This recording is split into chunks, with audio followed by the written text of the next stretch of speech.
Hi friends, welcome back to Akhila kitchen. చూడండి, నేను ఈరోజు కందిపప్పుతో రసం చేస్తున్నాను. ఇది సూపర్ టేస్ట్గా ఉంటుంది. మీరు ఒకసారి ఈ విధంగా ట్రై చేయండి. ఈ ఎండాకాలంలో అస్సలు అన్నం తినబుద్ధి కాదు. ఈ విధంగా కందిపప్పు రసం చేసుకొని తింటే కమ్మగా మీరు హ్యాపీగా తినేయవచ్చు. నేను చెప్పిన విధంగా step by step process follow అవుతూ చేసుకోండి. యాజ్ ఇట్ ఈజ్ నేను చెప్పిన విధంగానే మీరు చేసుకున్నారంటే ఇది సూపర్ టేస్ట్. చూడండి, నేను ముందుగానే చిన్న నిమ్మకాయ సైజ్ అంత చింతపండు హాఫ్ అన్ అవర్ ముందే నానబెట్టుకున్నాను. ఇది 3 టమాటాస్ తీసుకోవాలా, ఎక్కువ ఏం తీసుకోబాకండి. ఇది 3 టమాటాస్ని బాగా మెత్తగా పిసుక్కోవాలా ఫ్రెండ్స్. ఈ విధంగా బాగా మెత్తగా పిసుక్కొని నేను చూపించిన విధంగా చేసుకోండి. కందిపప్పు రసం మీకు సూపర్గా ఉంటుంది.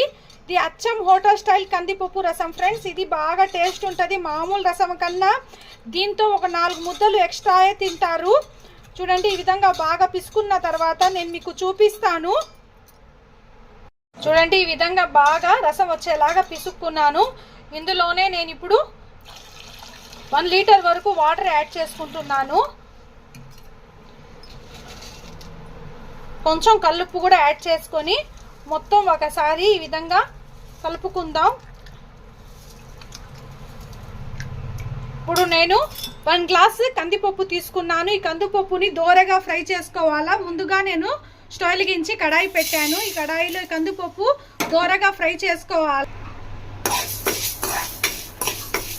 ఈ విధంగా ఫ్రై చేసుకొని మేము కందిపప్పు రసం పెట్టుకుంటే ఈ ఎండాకాలంలో కమ్మగా ఉంటుంది ఫ్రెండ్స్. అన్నం నోటికి సహించదు. ఎండాకాలంలో ఈ విధంగా చేసుకొని తిన్నారంటే మీరు 1 ప్లేట్ అన్నం తినేవాళ్ళు 2 ప్లేట్ అన్నం తింటారు. ఇది డైలీ తిన్నా కానీ మీకు బోర్ కొట్టదు. ఇది దోరగా ఫ్రై చేసుకున్న తర్వాత మీకు చూపిస్తాను. ఈ విధంగా ఫ్రై అయితే మాకు సరిపోద్ది. ఇప్పుడు నేను స్టవ్ కట్టేస్తున్నాను. ఇది మిక్సీ పట్టుకుందాం ఫ్రెండ్స్. ఈ మొత్తం కందిపప్పుని ఒకసారి ఈ విధంగా మెత్తగా ఫైన్ పౌడర్ లాగా చేసుకోవాలా. ఇది దీంట్లో వేసుకొని బాగా ఒకసారి మిక్స్ చేసుకోండి. ఈ మిక్సీ గిన్నెలోనే నేను ఇప్పుడు 1 స్పూన్ మిరియాలు 1 స్పూన్ ధనియాలు వేసుకొని పల్స్ మోడ్లో తిప్పుకుందాం. ఇంట్లోనే 4 వెల్లుల్లి రెబ్బలు కూడా వేసుకొని పౌడర్ కొట్టుకుందాం. ముందుగా నేను స్టవ్ వెలిగించి డబరా పెట్టుకున్నాను. ఇందులో 2 టేబుల్ స్పూన్ ఆయిల్ వేసుకోండి. ఆయిల్ బాగా హీట్ అయిన తర్వాత ఇందులోనే నేను ఆవాలు, జీలకర్ర, మీ స్పైసీనెస్ని బట్టి ఫ్రెండ్స్ నేను 2 ఎండుమిర్చి వేస్తున్నాను. ఆల్రెడీ నేను ఇందులో మిరియాలు కూడా యాడ్ చేశాను కాబట్టి ఎండుమిర్చి కొంచెం అలా ఫ్రై అయిన తర్వాత ఇందులోనే కరివేపాకు కూడా యాడ్ చేసుకుందాం.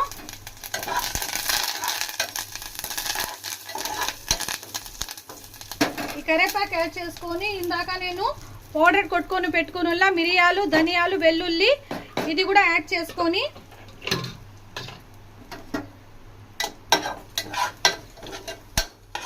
ఇది కొంచెం పచ్చి వాసన పోయే వరకు ఫ్రై చేసుకుందాం. స్మెల్లే సూపర్ వస్తుంది ఫ్రెండ్స్. మీరు ఒకసారి ట్రై చేయండి ఈ విధంగా. ఇందులోనే నేను కొంచెం ఇంగువ కూడా యాడ్ చేస్తున్నాను.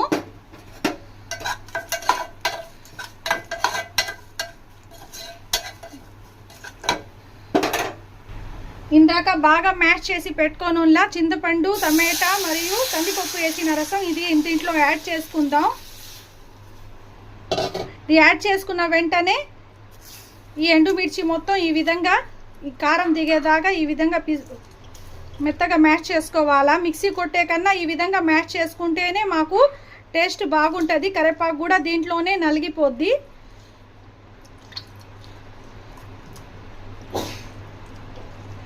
చూడండి ఏ విధంగా నేను మ్యాష్ చేస్తున్నాను.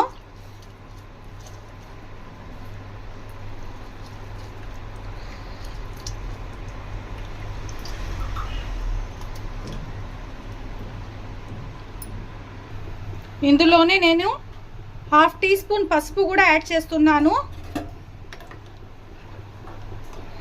ఇది బాగా మరగాల. కొంచెం కొత్తిమీర కూడా ఇప్పుడే యాడ్ చేసుకుందాం.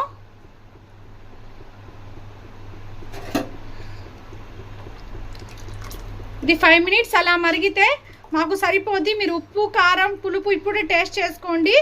ఏవైనా కొంచెం మీకు పులుపు ఎక్కువగా అనిపిస్తే కొంచెం వాటర్ యాడ్ చేసుకోవచ్చు. నాకు కరెక్ట్గా సరిపోయింది. చూడండి ఏ విధంగా మరుగుతుందో. ఈ విధంగా ఒక 2 మినిట్స్ అలా మరిగించుకుందాం. ఈ మరిగించుకుంటే దీంట్లో కందిపప్పులో ఉండే సారం మొత్తం దీంట్లో దిగి టేస్ట్ బాగుంటుంది. మాకు స్మెల్ సూపర్ వస్తుంది ఫ్రెండ్స్. మీరు ఒకసారి ఈ విధంగా ట్రై చేయండి కందిపప్పు రసాన్ని. Please like share subscribe friends. Subscribe my channel Akhila kitchen. ఇలాంటి మరిన్ని రెసిపీస్ కోసం నా ఛానల్ని సబ్స్క్రైబ్ చేసుకోండి friends. Thank you for watching.